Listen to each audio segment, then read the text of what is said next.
la team dresseur de code, j'espère que vous allez bien. Alors aujourd'hui on va continuer notre série de vidéos sur les exercices corrigés en algorithmique et aujourd'hui on va voir notre tout premier exercice. Vous allez voir, ce sera très simple et fun et vous allez apprendre pas mal de choses. Voici l'exercice. Écrire un algorithme qui fait la somme des nombres inférieurs à 2013 et qui sont divisibles par 5 ou 7. Donc, en gros, on va essayer de parcourir les nombres de 1 jusqu'à 2012 parce que là, on a mis inférieur, les nombres inférieurs à 2013, donc strictement inférieur à 2013. Et lorsque le nombre là, il sera divisé par 5, ou bien lorsque le nombre là, il sera divisé par 7, on va tout simplement le prendre et l'ajouter à une certaine somme, une certaine variable somme. Par exemple, 10 est divisé par 5. Donc, 10 fera partie de notre somme. 21 est divisé par 7. 21 sera partie de notre somme. Et 35, par exemple, qui est divisé par 5 et par 7, 35 fera partie de notre somme. D'accord?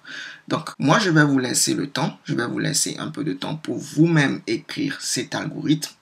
Et on se revoit dans 5 secondes pour le corriger. Alors, 1, 2, 3, 4, 5. Alors, j'espère que vous avez réussi à écrire cet algorithme vous-même. Maintenant, on va voir comment est-ce qu'on peut le faire, comment est-ce qu'on peut écrire cet algorithme-là et également voir son organigramme. Parfait. Alors, algorithme, nom de l'algorithme, exercice 1. Et ici, on va déclarer des variables. Donc là, moi, j'ai fait quoi? J'ai déclaré deux variables. La variable i de type entier et la variable somme de type entier également. Vu que nous, on va manipuler des entiers. 1, 2, 3, 4, ainsi de suite. Et j'en passe. Donc, qu'est-ce qu'on va faire? Étant donné que c'est une somme que l'on doit faire, il nous faut une variable somme. Et la variable somme, on va l'initialiser tout d'abord par 0. Donc, à chaque fois que vous allez faire une somme, la variable là, essayez de l'initialiser à 0. La variable somme, vous l'initialisez à 0 pour ne pas avoir des surprises, tout simplement. Maintenant, étant donné qu'on va faire une somme de 1 jusqu'à 2013, il nous faudra une variable qui va pouvoir s'incrémenter pour pouvoir passer de 1 à 2 à 3 jusqu'à 2013. Donc, cette variable-là, moi, j'ai choisi de nommer cette variable à i. Et au début, on va lui donner la valeur 1. Donc, vu que nous, on souhaite s'arrêter à 2013, cette variable-là, i, on va s'assurer qu'elle est inférieure à 2013 à chaque fois. Donc, on va faire une boucle dans laquelle la condition que nous, on va toujours vérifier pour décider est-ce que l'on va continuer la boucle ou bien on va quitter la boucle. Ici, ce serait tout simplement i inférieur à 2013. Donc, tant que le i sera inférieur à 2013, on va continuer tout simplement notre chère boucle. Donc, tant que le i est inférieur à 2013, le i ici c'est 1. 1 est inférieur à 2013. Donc, avec le temps que le i est inférieur à 2013, dans ce cas, on va tout simplement continuer notre boucle. Si c'était le répéter jusqu'à, là, la condition sera tout simplement l'inverse, voilà, le contraire. C'est-à-dire, si c'était plutôt la boucle répétée jusqu'à, vous allez plutôt dire répéter jusqu'à i supérieur ou égal à 2013. OK? Parfait. Donc là, nous, qu'est-ce qu'on souhaite faire? On va vérifier à chaque fois est-ce que le i, c'est-à-dire notre valeur là qu'on est en train de voir, par exemple le i actuellement c'est 1, est-ce que le 1 est divisible par 5 ou bien est-ce que le 1 est divisible par 7? Et pour ce faire en algorithmique, on va utiliser ici tout simplement l'opérateur mode.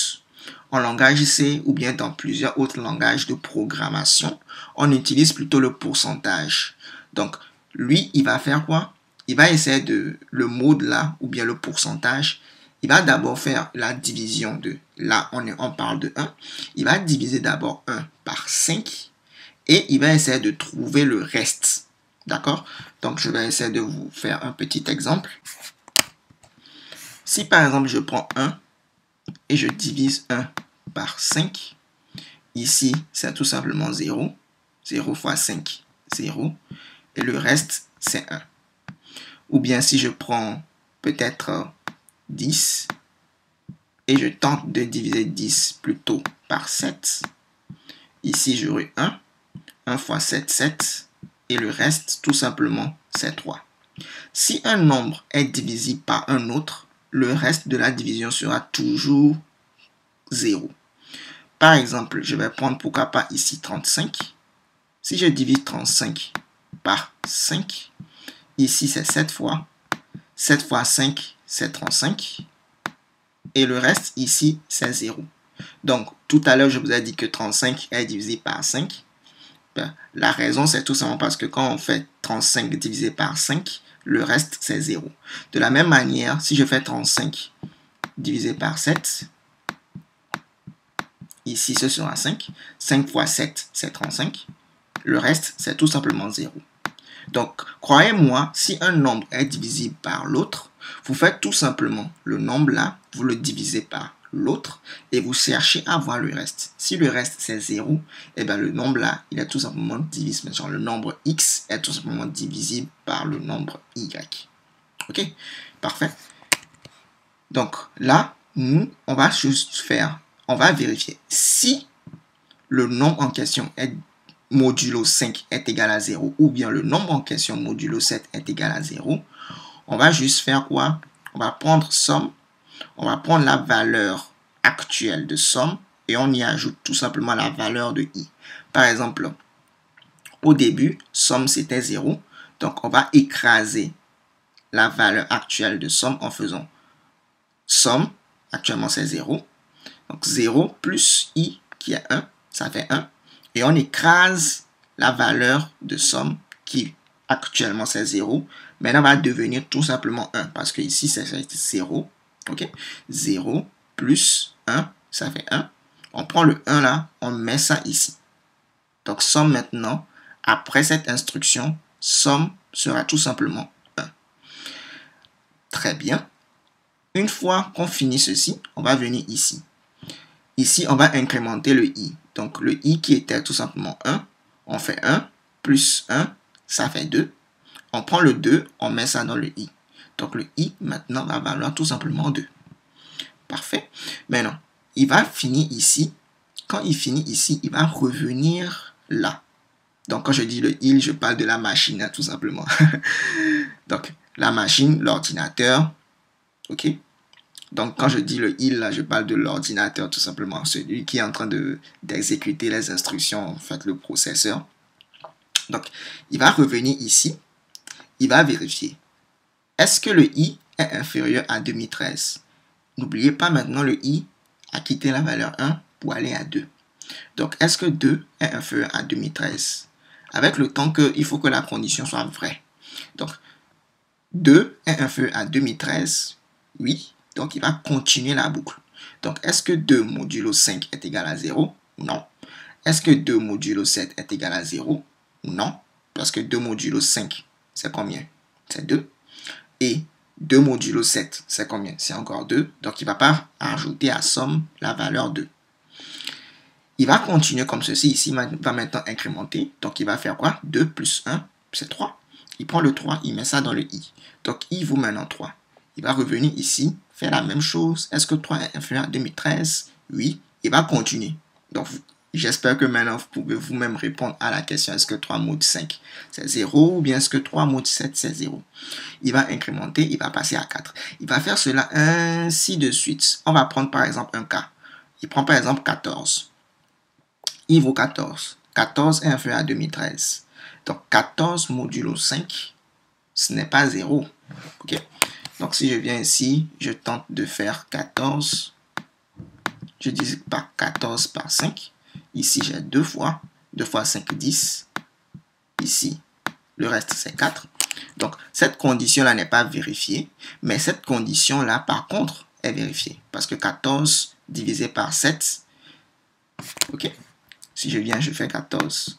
Je divise 14 par 7. J'ai 2 fois. 2 fois 7, 14. Vous voyez bien que le reste, c'est 0. OK? Donc, avec le ou, il faut juste qu'une des deux conditions-là soit vraie pour qu'on puisse rentrer et exécuter cette action. Donc, vu que 14 modulo 7, c'est égal à 0, il va prendre ce qui est la valeur actuelle de somme et va lui ajouter tout simplement le 7. Et c'est parti. Donc, si on prend par exemple 15, vous allez voir que 15 modulo 5, le reste sera bel et bien 0. Okay?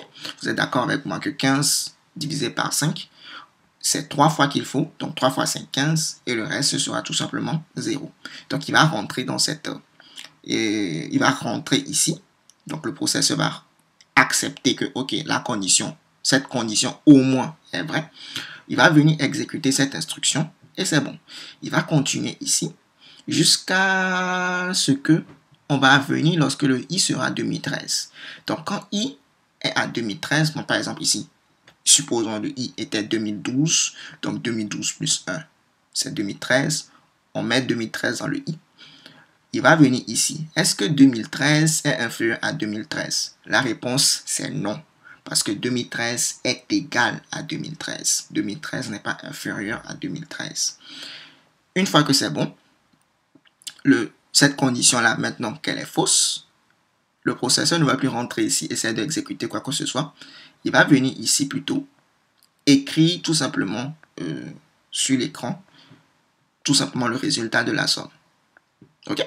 Tout à l'heure, on va écrire ce petit programme-là en langage C et en Python, histoire de manipuler un peu les langages de programmation, et puis vous allez voir que vaut cette somme-là en réalité. Maintenant, si on vient côté organigramme, puisque ici, nous, on veut écrire les algorithmes, mais on veut écrire aussi les organigrammes. Le cercle, ou plutôt ici l'ellipse, vous mettez ici début. Ensuite, tout ce qui sera dans les rectangles, ce sera des instructions, comme par exemple ici somme, on affecte à somme 0, on affecte à i 1. Tout ce qui sera dans les losanges, ce sera les conditions. Donc, i mod 5 égale à 0 ou i mod 7 égale à 0. Donc, si par exemple là, le reste de la division de i par 5 est égal à 0 ou bien le reste de la division de i par 7 est égal à 0, on va faire quoi? On va faire somme reçoit somme plus i. Et une fois qu'on finit de faire cela, on va revenir ici, faire i reçoit i plus 1. Donc là, j'ai oublié de mettre la flèche. On va le faire rapidement. Hop. Je fais comme ceci, tout simplement.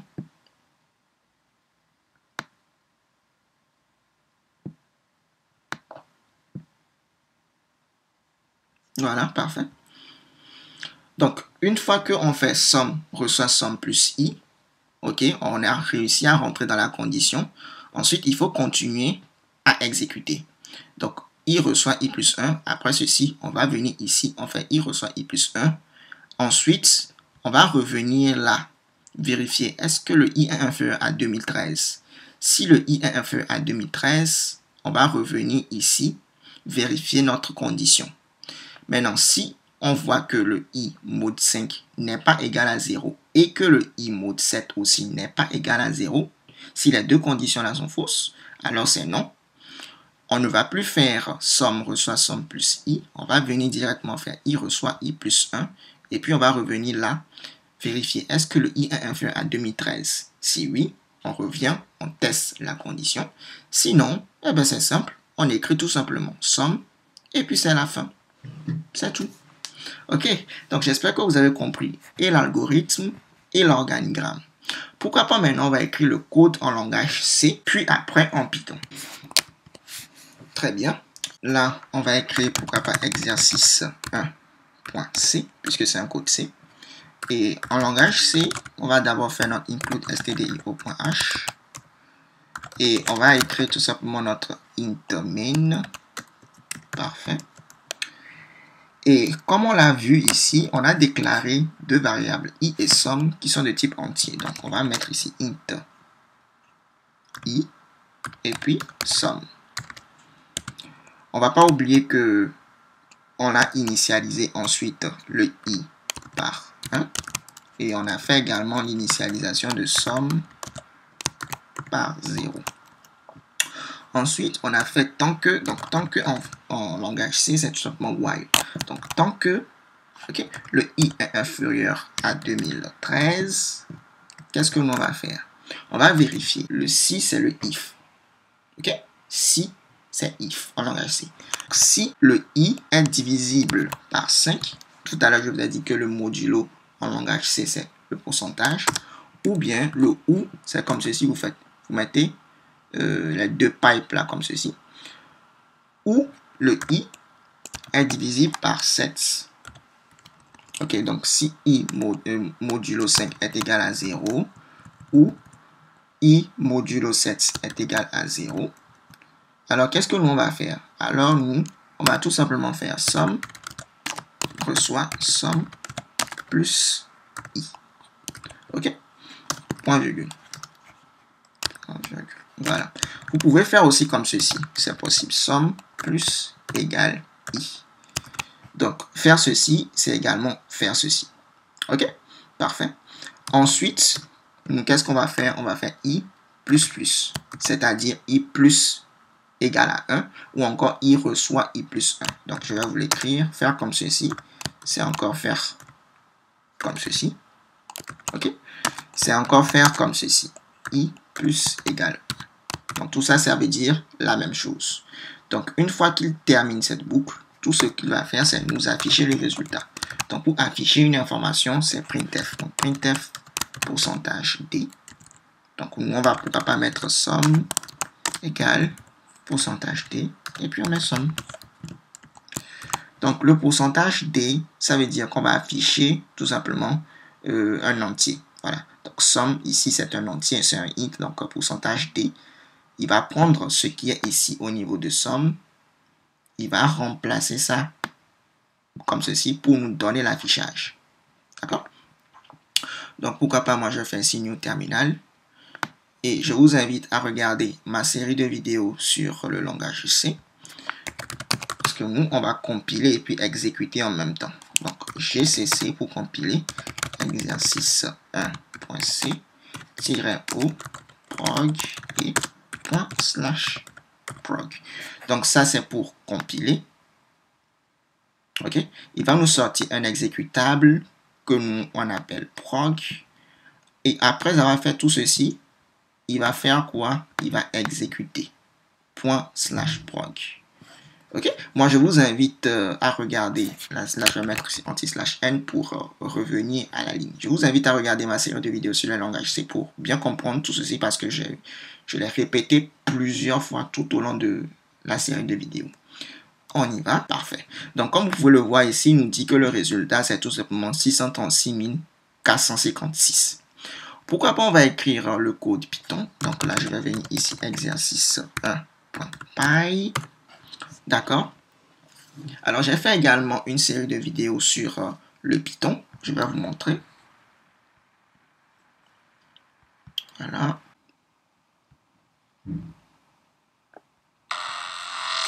Hop. Vous voyez là, j'ai Python. Donc, pourquoi pas je vais venir au niveau de playlist. Voilà, Python pour débutants. Voilà la série de vidéos sur le Python. Donc, je vous invite à regarder cette série de vidéos. Cela va vous permettre de mieux comprendre ce que je vais faire ici. Donc, en Python, il n'y a pas de typage comme en langage C. Ici, on a mis int, ainsi de suite. En Python, non. On peut tout simplement venir ici déclarer notre variable somme comme ceci. On met ça à 0. Et puis aussi en Python, il n'y a pas les points virgules. On peut déclarer également le i. On le met à 1 comme ceci. Et en Python aussi, on peut mettre tant que. En Python, quand vous mettez par exemple tant que, ou bien le while, ou bien le if, après vous devez mettre 2 points. Vous revenez comme ceci à la ligne et vous devez laisser un certain nombre d'espaces ici. Généralement, moi je mets 1, 2, 3, 4 espaces et je fais le reste. Donc tant que, on va mettre notre condition. Donc tant que le i est inférieur à 2013, vous mettez le 2 points, vous revenez comme ceci à la ligne. Moi, je vous ai dit, je laisse 4 espaces, ou bien tout simplement avec mon éditeur de test. Il me revient là, tout simplement, après 4 espaces. Donc, tant que le i est inférieur à 2013, si i, donc c'est toujours le pourcentage aussi en Python, modulo 5 est égal à 0, comme ceci. Donc, l'égalité en Python comme en C, c'est 2 fois l'égal. Donc, en langage C, c'est 2 fois égal. En algorithmique, oups,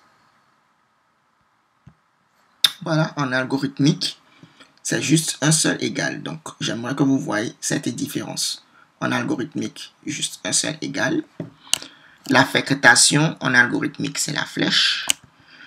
Par contre, en langage C, l'égalité, c'est 2 égales. Et l'affectation, c'est juste un seul égal. D'accord?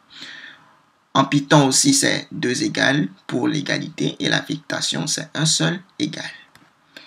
Donc, si le i modulo 5 est égal à 0, ou en Python, le ou, c'est OR. D'accord? Ce n'est pas le truc là, non. C'est OR. Ce n'est pas les pipes, mais c'est OR. I modulo 7 égale à 0. Comme ceci. Moi, je vais mettre mes parenthèses comme il faut. Voilà. Je vais faire tout simplement somme reçoit somme plus i. Ok. Ensuite, je peux tout simplement faire i reçoit i plus 1. Comme cela. D'accord? Donc, rien qu'en écrivant comme ceci, il va vérifier à chaque fois comme en langage C. Mais là, vous allez voir qu'il n'y a pas les accolades. Il y a juste le 2 points. Et tout ce qui va se trouver à l'intérieur, donc après cet espace-là, sera considéré comme à l'intérieur de notre boucle. Donc, tout ce qui sera dans le même alignement que le temps que sera considéré comme hors de notre boucle. En grosso modo, vu que là, je vais commencer à écrire sur la même ligne que le while, il va considérer le Python que je suis en dehors de cette boucle. Mais tout ce qui sera comme ceci, après les 4 espaces, ok, dans mon while avec le 2 points là comme ceci, sera considéré comme à l'intérieur de ma boucle. Vous allez voir que après avoir mis le if et que j'ai mis le 2 points, j'ai dû laisser également un certain nombre d'espaces. Ça veut dire que tout ce qui sera après cet espace-là au niveau du if sera considéré comme dans le bloc de code de mon if. Et vu que vous voyez que là, j'ai mis le i reçoit i plus 1 sur la même ligne que le if, cette instruction est considérée comme à l'intérieur de mon while, mais n'est pas considérée comme à l'intérieur de mon if. Parce que là, je n'ai pas mis les espaces. Ici, il y a les espaces, mais par rapport au if, il n'y en a pas. Ce qui fait que ça revient exactement à ce que j'ai fait ici. Par exemple, au niveau du if, ici en langage C, je peux mettre les accolades comme ceci. Voilà. Comme je peux ne pas en mettre. Mais avec le langage C, quand vous mettez juste une seule instruction comme ceci, c'est bon. Vous n'êtes pas obligé de mettre les accolades. Mais pour que ce soit clair, vous pouvez mettre tout simplement les accolades. Mais en Python, vous ne mettez pas les accolades, vous mettez 2 points. Comme ceci. J'espère que cela a été clair.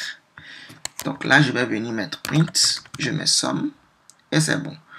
Avec Python, il faut faire plutôt Python 3. Moi, je peux utiliser Python 3, exercice 1.py.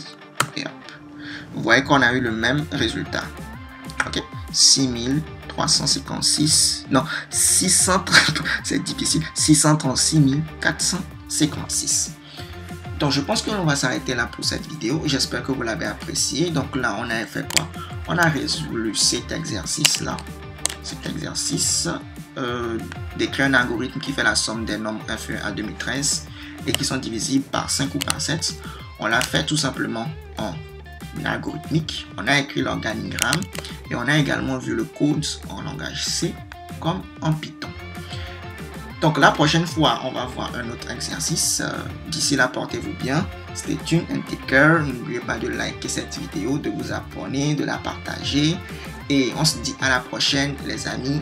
Peace.